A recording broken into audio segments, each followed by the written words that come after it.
Marisha here with a quick video about a shared holiday between the US and the UK.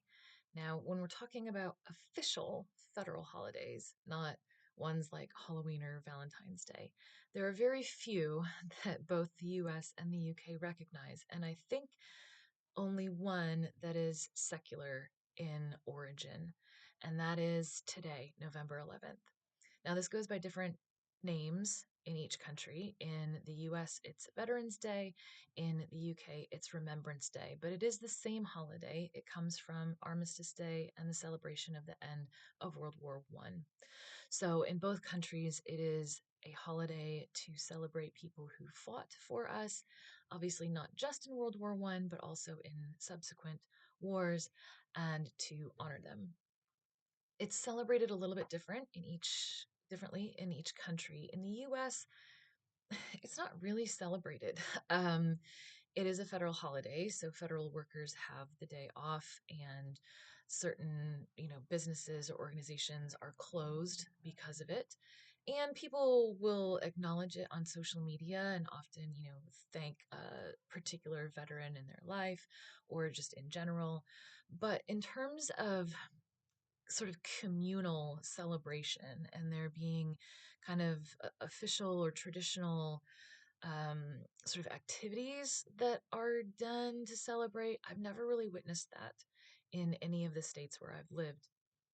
Now, that's not to say that there aren't individuals or small groups of people who celebrate, but it's not very widely celebrated the way that it is in the UK. What happens in the UK is they observe 2 minutes of silence at 11 a.m. And it doesn't matter where you are, you observe 2 minutes of silence. So you're in London, this big, busy metropolitan city, and you're out grocery shopping, and someone will come up on the loudspeaker and say that, it's 11, we're observing 2 minutes of silence. And everybody stops what they're doing and observes the 2 minutes of silence. It doesn't matter that, like, oh, we're running a business and, capitalism. Everybody stops. No one is, still pulling something off the shelf and reading labels. It's just quiet. And that's really great to observe. It really does imbue the place with a sense of community, that everybody gets on board with that and is respectful. Obviously, I'm sure there are people who might have concerns about the holiday because they're pacifists and what it might entail, but they at least are respectful of that 2 minutes of silence, and you don't, yeah, everything does just go quiet. And I really wish that, the States would sort of take a cue from the UK in that regard.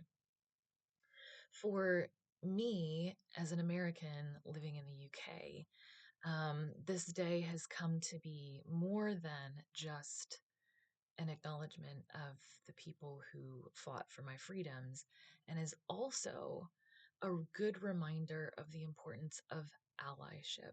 And especially when you're talking about US and UK and our special relationship, and that we do have this history of working together through World War One, World War Two, subsequent wars, and that, yeah, we do have, even though we like to poke fun at each other for sort of language differences or slight cultural differences, at our core we do have that shared belief in democracy, or at least half of Americans still believe in democracy, and, personal freedom, and a commitment to fight for those things. And it's really important to me to recognize that no nation is an island. I think that when you talk about remembering veterans, sometimes it is easy to slip into sort of like a nationalistic attitude of, like, it's our country.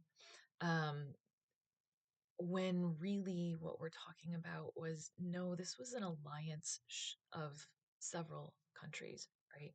And right, like, it's not just the UK, it's Canada, Australia, New Zealand, France. Like, think of all of the people who are our allies, um, and the importance of that, and remembering that, we're talking about an entire world with hundreds of countries, and so we're talking about working together to build a kind of world that we want for subsequent generations and making it better each generation, even a little bit better than the one before.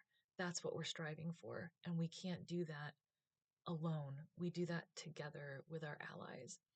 So I think, especially right now, with the state of the world and politics, it is really important to remember our allies and to foster strong relationships with our allies, and to remember that we, like I said, are not an island. We can't only be considering our own country's interests, because there is an interplay between countries, and what we decide to do is going to impact others, and what others decide to do is going to impact us. So this Veterans Day, if you're in the States, or Remembrance Day, if you're in the UK, or if you're in a country that calls it Armistice Day or something else, I would encourage you that in addition to honoring your veterans, you think about our how we got here and the original alliances that led to victory in World War One and again in World War Two, and the work that we are doing to make the world freer and more democratic, and sort of carry that with you throughout the day. Like, subscribe, tell your friends how gnarly this channel is, and I'll see you next time.